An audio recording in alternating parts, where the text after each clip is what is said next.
The sirens hadn't even finished echoing when the first alien woman collapsed on the landing pad. Her knees buckled, her arms trembling like thin branches in a storm, and her sunken eyes darted toward the humans with the terror of someone expecting a blow, not help. A medic rushed forward, catching her before her skull hit the steel floor.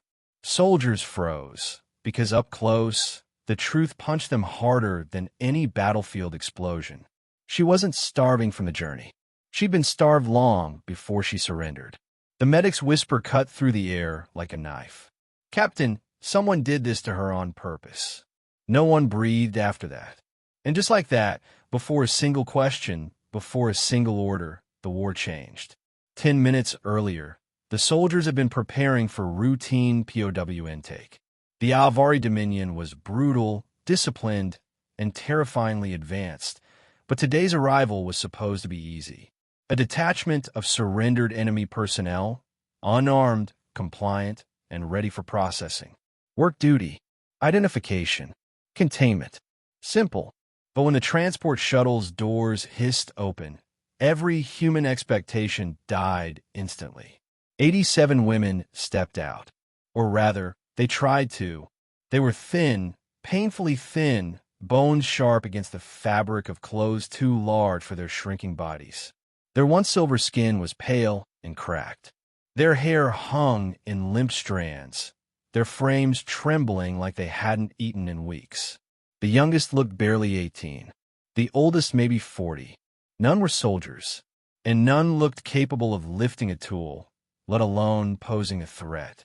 But the strangest thing wasn't their weakness, it was their fear.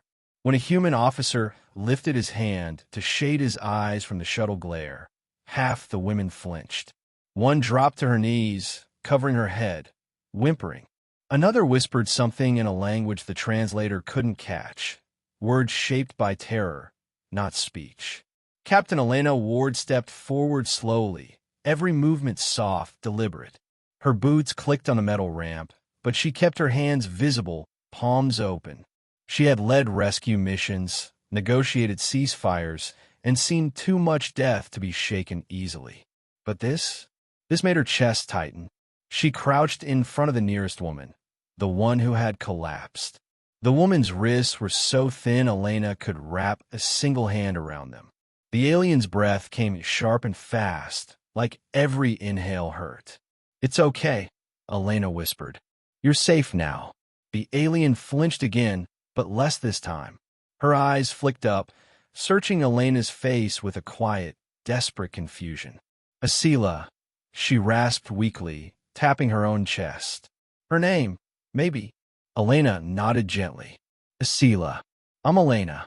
The woman blinked as if hearing calmness for the first time in years. The medics carried Asila toward the field clinic, but she clawed weakly at Elena's sleeve, panic overtaking exhaustion. Her voice cracked into short fragments. "No hurt, please, no hurt." Every soldier nearby stiffened. Humans had fought dozens of species. Some are monstrous, some honorable, some unpredictable, but none had ever reacted like this. This wasn't fear of an enemy. This was fear of an owner. Elena's stomach turned. She motioned for 2 soldiers. No working assignments. No separation. Get them blankets, water, anything soft. I don't want a single raised voice on this pad, understood? "Yes, ma'am." But the women still flinched. Even at kindness. Even at quietness. Even at touch. One medic offered a canteen. The alien woman shook so violently she dropped it. When he stepped closer to help, she recoiled like he'd drawn a weapon. This was wrong. Deeply, profoundly wrong. Elena stormed toward the lead medic, Dr. Mara Kane. "What are we looking at?" Mara's gaze was grim. Systematic starvation. Weeks, maybe months. Elena frowned. Couldn't it be the transport conditions? Mara shook her head. "No, these are old injuries. Look," she pointed to a scan. "Improperly healed fractures. Rib compressions. Bruises in identical patterns. Torture. Torture," Mara confirmed, voice low.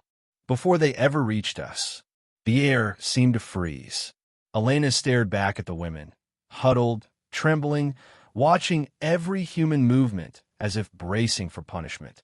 The way they clung to one another. The way their eyes darted toward escape routes, even when their bodies couldn't run. "This isn't POW treatment," Elena whispered. "This is something else." One of the younger aliens, barely more than a girl, caught Elena's attention. Her cheek was bruised purple, and a fresh wound marked her collarbone. She kept her eyes fixed on the ground, refusing to look up. Gently, Elena approached her. "Can I help you sit?" The girl shook her head violently, covering her face with her hands. "Tala," she mumbled. Her name. Elena softened her voice. "Tala, no one is going to hurt you." The girl didn't believe her. Not yet, but a spark flickered. Hope or confusion, Elena couldn't tell. A soldier approached, carrying blankets. The moment she stepped near, Tala grabbed two other women, pulling them close protectively, like shielding them from a predator. The soldiers exchanged looks, uncertainty clouding their faces. Elena made a decision. "Put the blankets on the ground. Back away slowly." They obeyed. Only after the soldiers retreated 20 steps did Tala crawl, literally crawl, toward the fabric, fingers trembling as if expecting it to explode. Elena felt something twist sharply inside her chest. They weren't acting like prisoners. They were acting like survivors of long-term captivity. But by whom?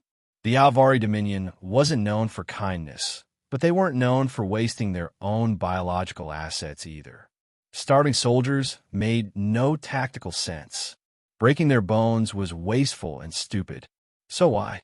Her answer came sooner than expected. A communications officer sprinted across the pad. "Captain Ward, priority transmission, Earth Command. Encrypted." Elena moved aside, accepting the data slate. The text loaded instantly, urgent red letters flashing across the screen. Classified, level white. Subject, Alvari POW women. Details, these individuals are not soldiers. They are part of a restricted Alvari genetic program. Your unit is now responsible for their protection. No forced labor, no interrogation. Immediate medical priority. Threat level for retrieval attempts, extreme. Elena's pulse hammered. Genetic program? Retrieval attempts? What had these women escaped from? Before she could process it, the message continued. Final directive. Do not allow the Alvari TO take them back. If necessary, defend with deadly force. The moment Elena lowered the slate, Asila, still trembling in the medic's hold, looked up at her with wide, desperate eyes. "You protect?" she whispered. Elena swallowed the lump in her throat. "Yes," she said softly. The alien woman's shoulders loosened. For the first time, she breathed without shaking. But in the shadows beyond the base walls, drones flickered across the horizon. Alvari recon units, already searching. The medbay lights were dimmed on purpose. Bright lights made the alien women panic.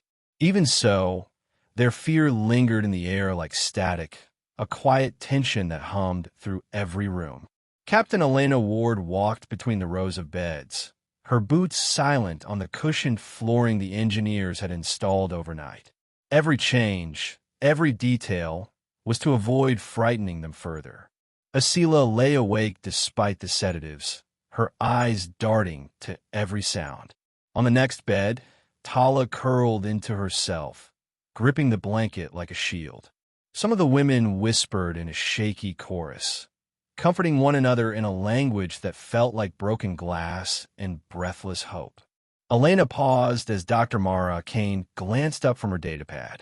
"Vitals are stabilizing," Mara murmured, "but every single one of them shows markers of long-term trauma, psychological and physical."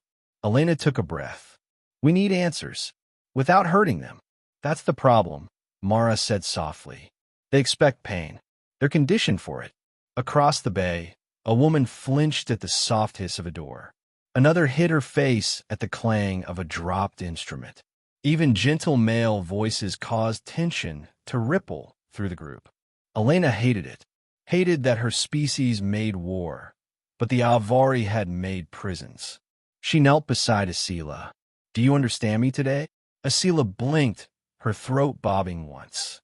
Yes, small. Not all. Can I ask you something? Only if you feel safe.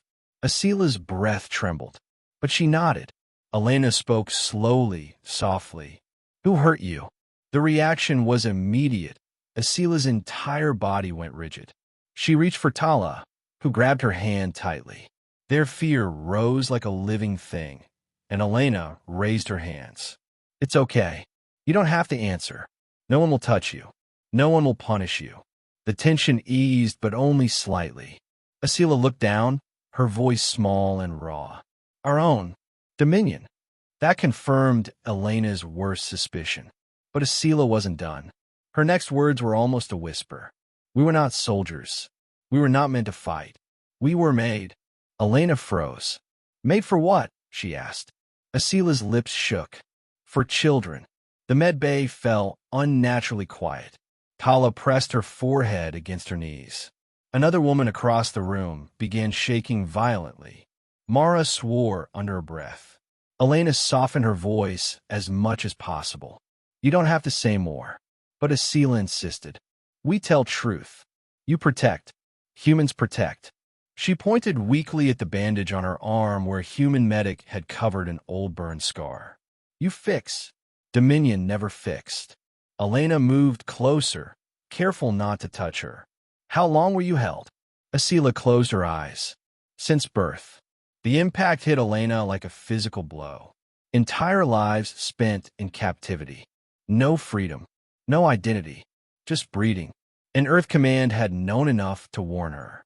Mara leaned in close. We need to document this. Images, testimonies, if they're willing. No images, Elena said instantly. Not yet. Not until they trust us. Mara nodded reluctantly. Elena turned back to Asila. We won't let them take you back. Asila's lips parted like she wanted to believe that. Maybe for the first time, she did. But the room suddenly shuddered, a low thump vibrating through the walls. Not loud, but enough to send every alien woman into a panic. They covered their heads. They hid under beds. One screamed. Mara glanced at Elena. Artillery. No, Elena said sharply. Impact, drone check. Routine.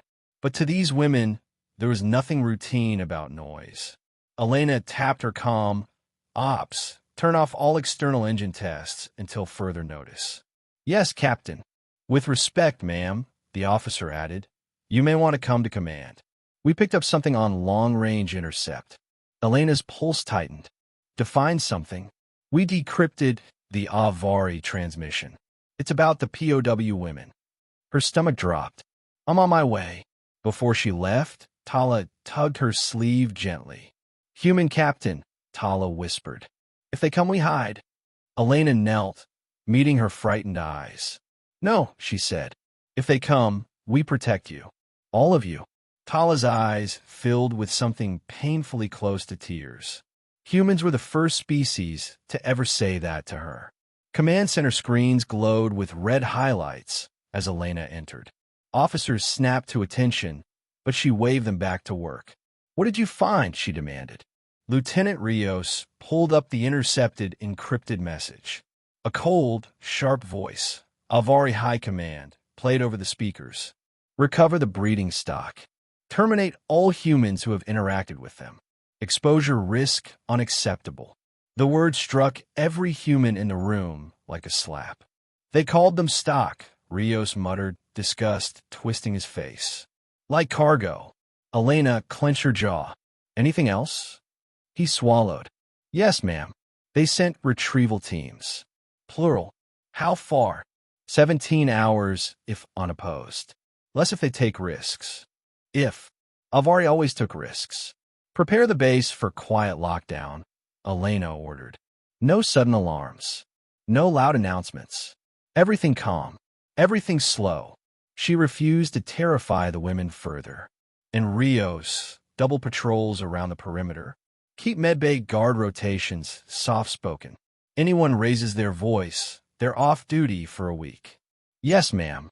As the room scrambled into organized motion, Elena stared at the screen again, at the cold order to reclaim the women and kill anyone who protected them. The Dominion wasn't trying to recover escapees. They were trying to destroy evidence. Evidence that Earth now held. Later that night, as Elena checked the perimeter personally, she found one of the alien women sitting alone outside the medbay under the soft glow of the shield lights.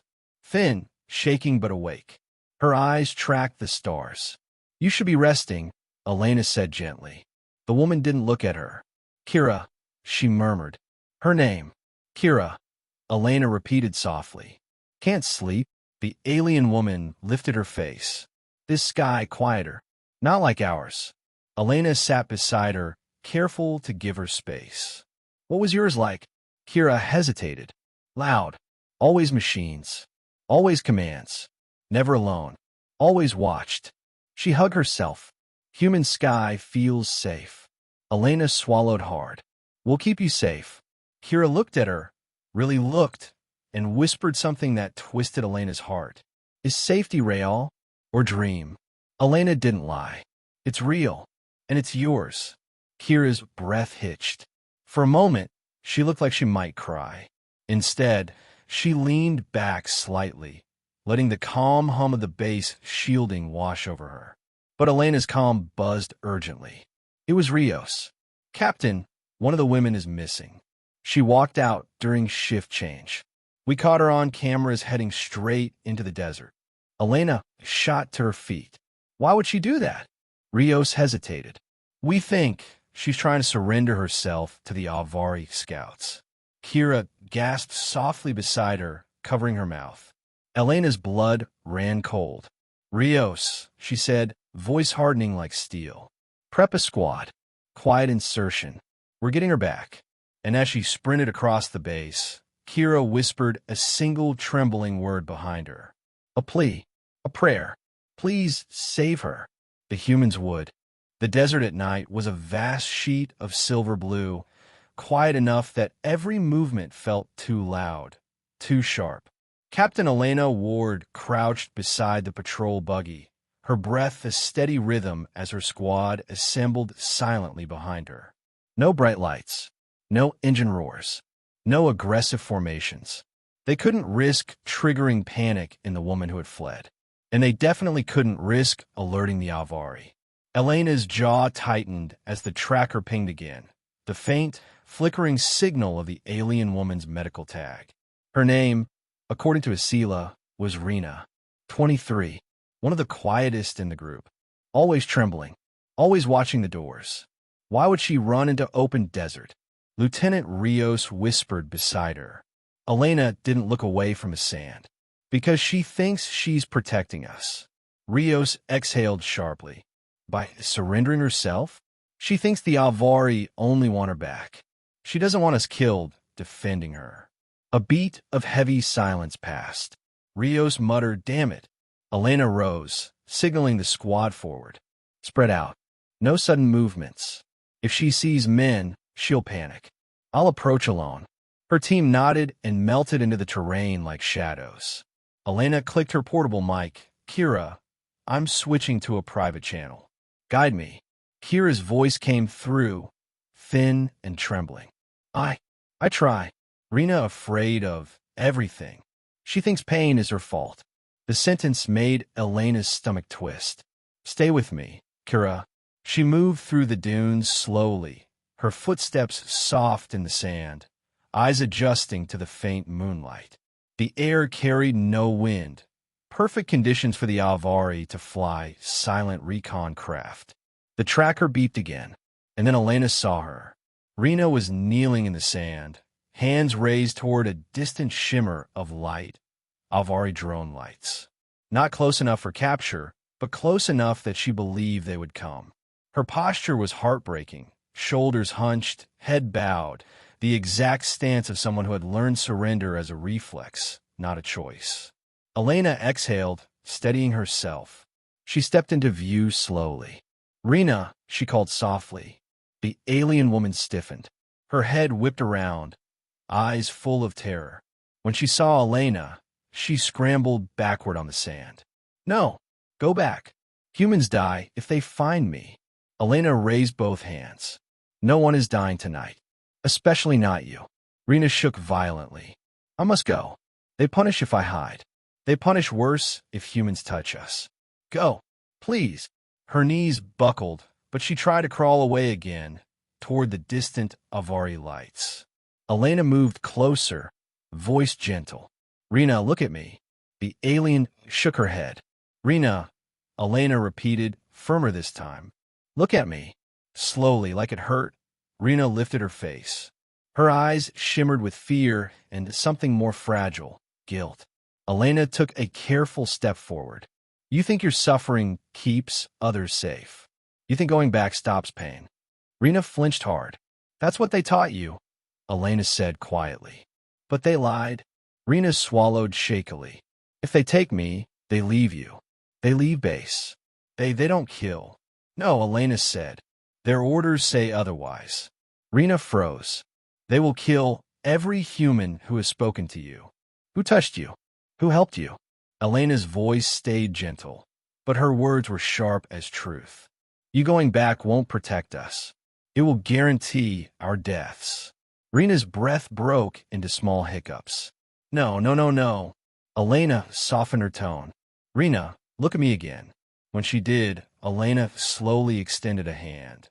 Not to touch, just to offer. You are not a burden. You are not a danger.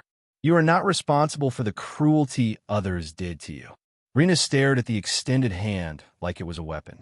Then her voice cracked. I'm not allowed to choose. Elena's chest tightened. Here you are.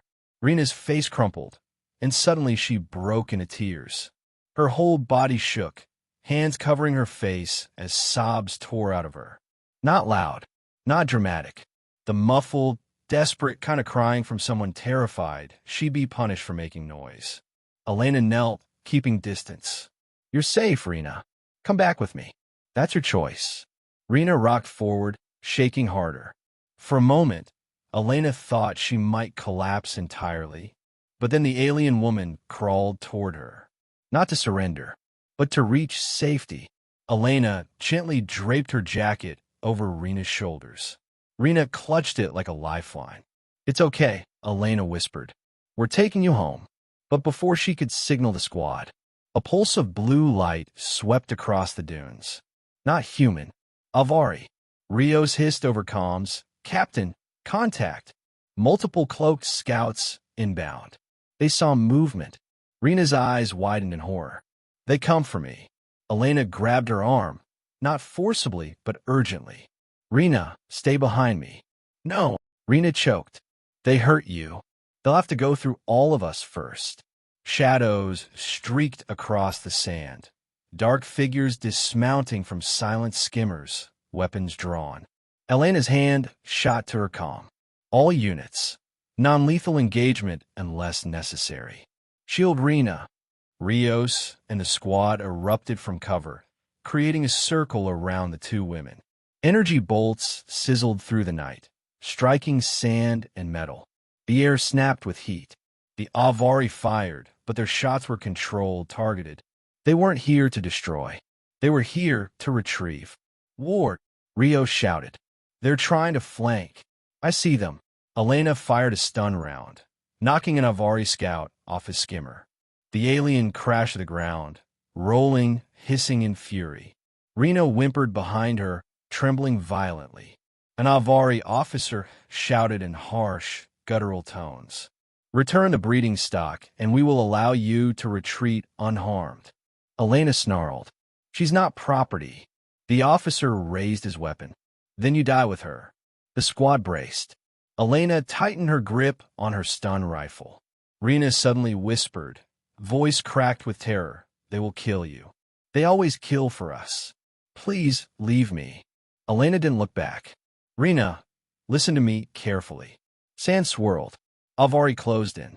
Human stun rounds hissed through the air. You are worth defending, Elena said. Even if no one ever told you that before.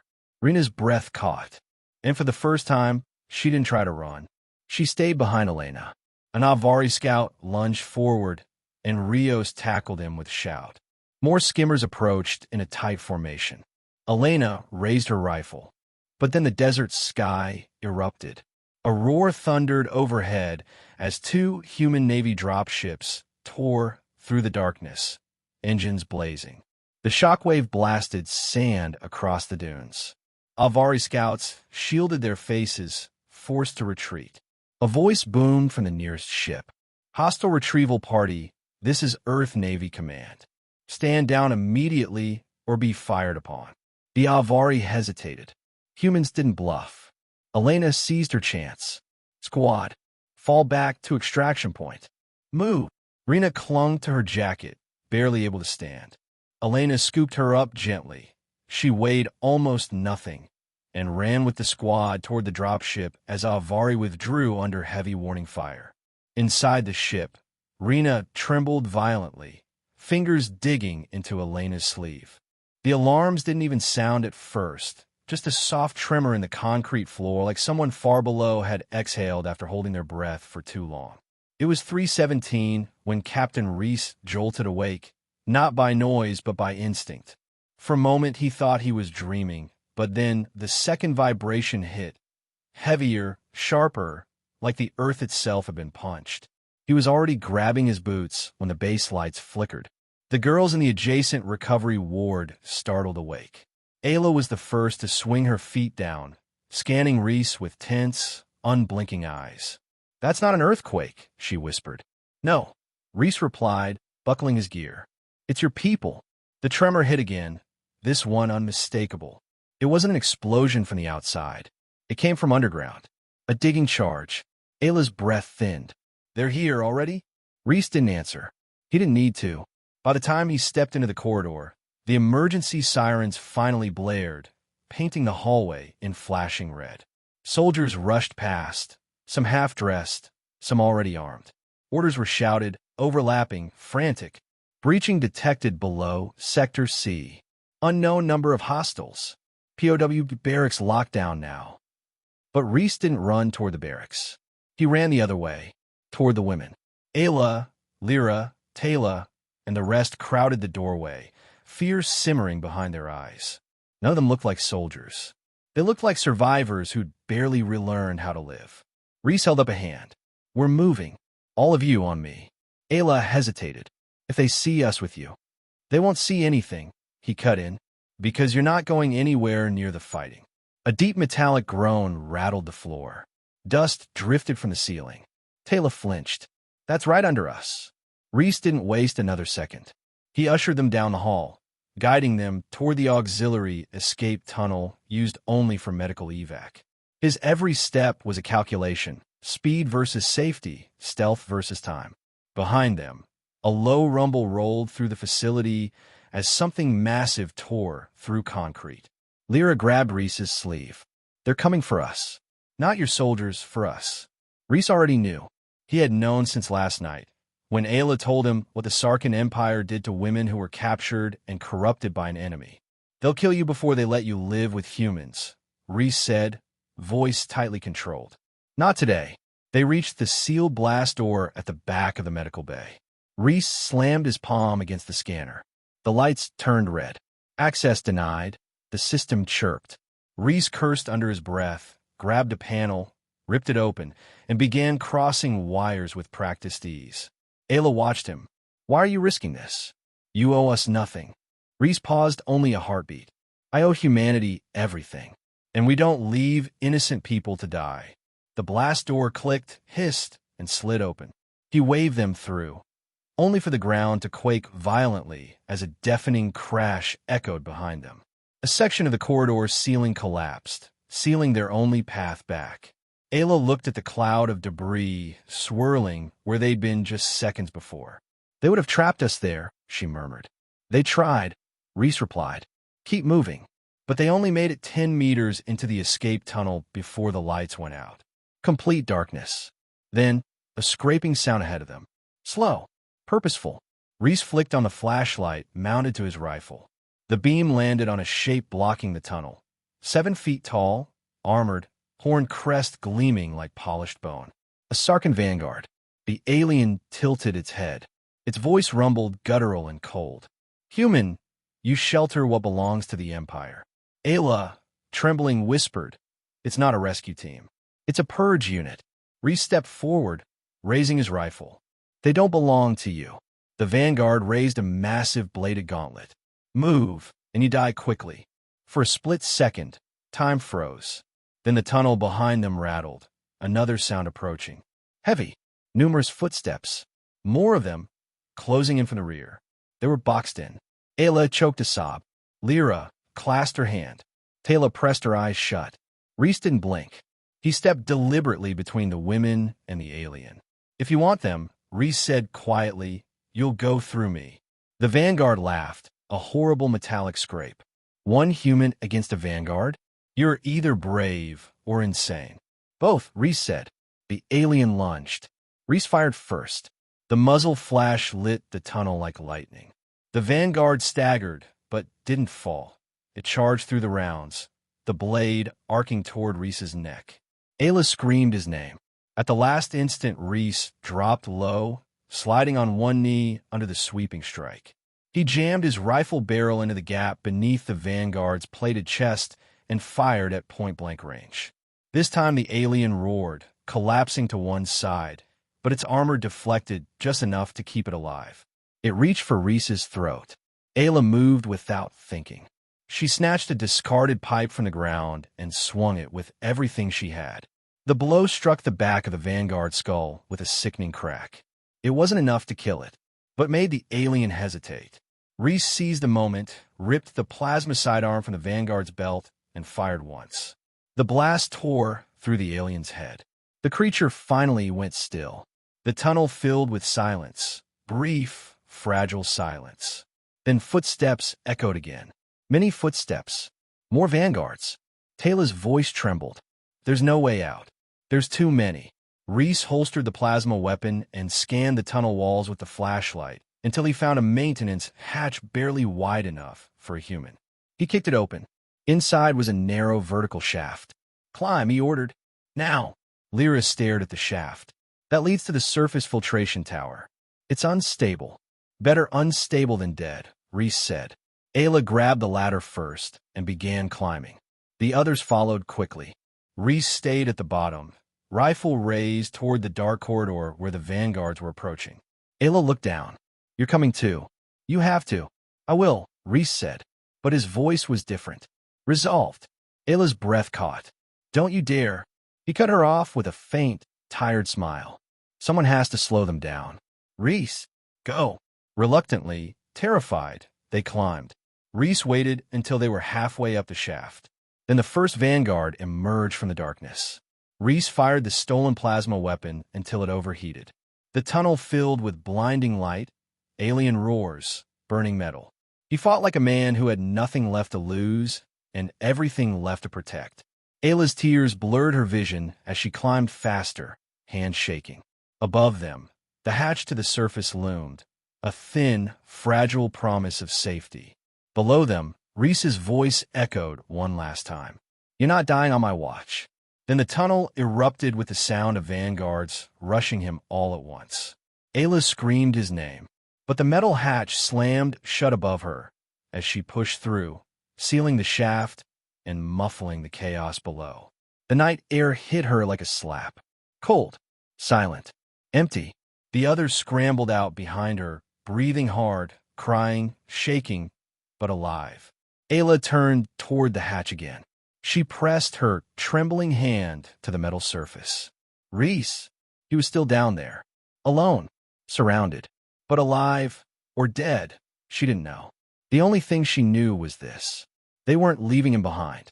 Not ever. The sky above the filtration tower was a dull gray, lit only by the flicker of distant fires burning somewhere deeper in the base.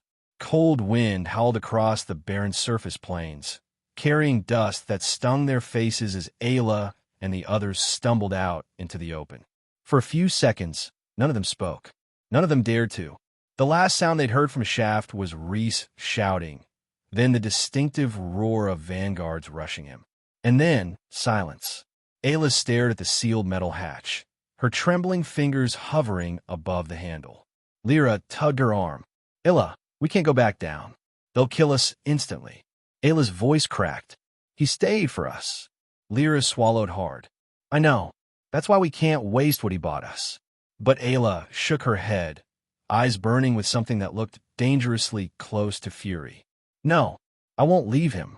Before anyone could argue, lights popped on across the distant perimeter, spotlights sweeping the sands.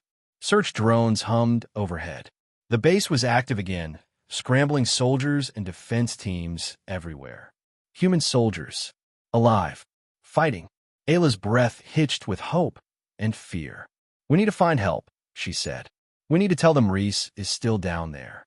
Taylor pointed weakly toward the east. That way. Emergency beacon tower. They'll detect us. They started moving, stumbling across the wind-beaten flats, the metal tower shrinking behind them.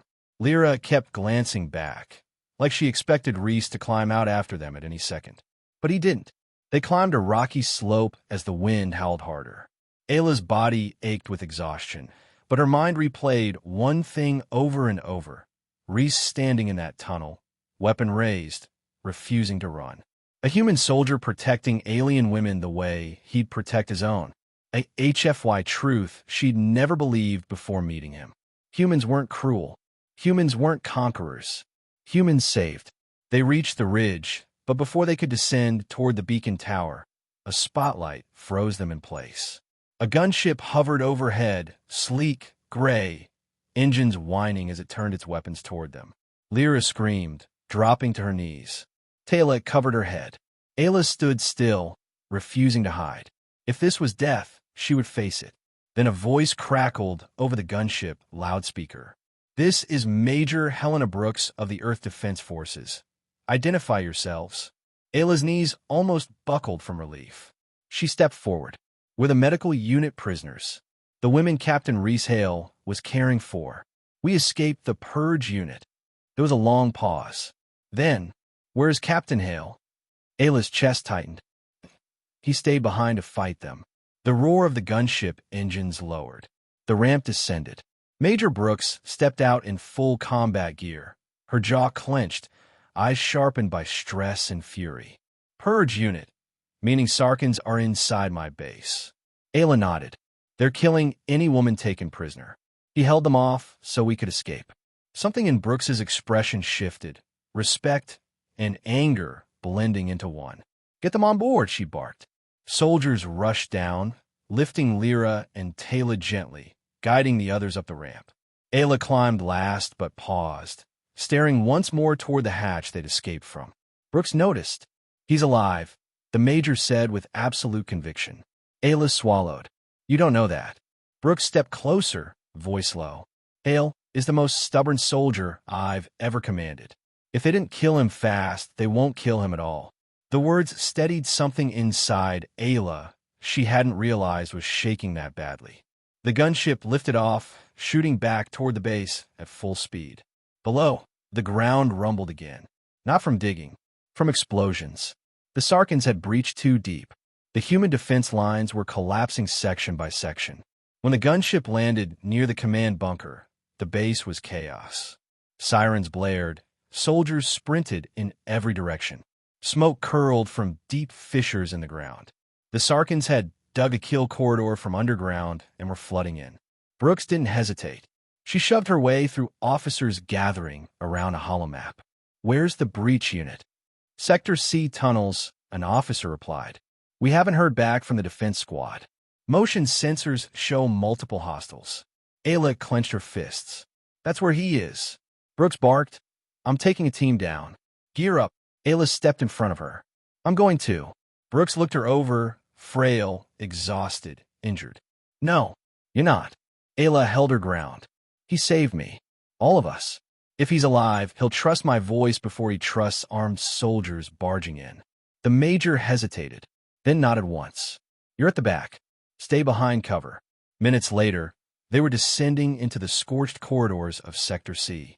The air was thick with smoke and some kind of metallic scent that Ayla recognized instantly. Sarkan blood. They found a first body near the tunnel fork. A massive vanguard, chest cavity blown open. Another 20 meters, 2 more. Then 5. Then a pile. Brooks stared in disbelief. He did this alone. Ayla's throat tightened. He fought for us. They moved further and finally reached the main breach chamber. It was filled with bodies, twisted metal, scorch marks burned into every wall. At the center lay a collapsed support beam, pinning something or someone beneath it. Ayla broke into a sprint. Brooke shouted, "Careful!" But Ayla didn't stop. She slid to her knees beside the beam, dust choking the air. Reese lay beneath it, unmoving. Blood streaked across his face, his uniform shredded, his arm twisted unnaturally. His breaths were shallow, barely there. Ayla's hands shook violently. "Reese? Reese, please." His eyelids flickered open. Slow, weak, but alive. He tried to speak. Only a hoarse whisper escaped. "Told you, you weren't dying today." Ayla's voice shattered. "I should be saying that to you." Brooks and the soldiers rushed over, heaving the beam aside. Reese gasped in pain as they lifted him onto a stretcher. His gaze locked on Ayla's the whole time. "You made it out," he murmured. Ayla nodded, tears streaking down her dusty cheeks. "Because of you." The major leaned over him. "Hell of a fight, Captain. You're not allowed to die after pulling a stunt like that." Reese smirked faintly. "Wouldn't dare, ma'am." As they carried him out, Ayla walked beside the stretcher, refusing to leave his side for even a second. Outside, the dawn finally broke, pale gold light spilling across the battered base. The surviving soldiers watched in silence as Reese was loaded onto a medical transport, the alien women huddling nearby, alive because one human refused to surrender. Ayla reached for Reese's hand. He gripped hers, weak but certain. She whispered, "Humans, you're nothing like what we were told." Reese managed a tired smile. "You haven't seen anything yet." And for the first time since her capture, Ayla felt something she thought she'd lost forever. Hope. A human kind of hope. The kind that didn't conquer. The kind that saved.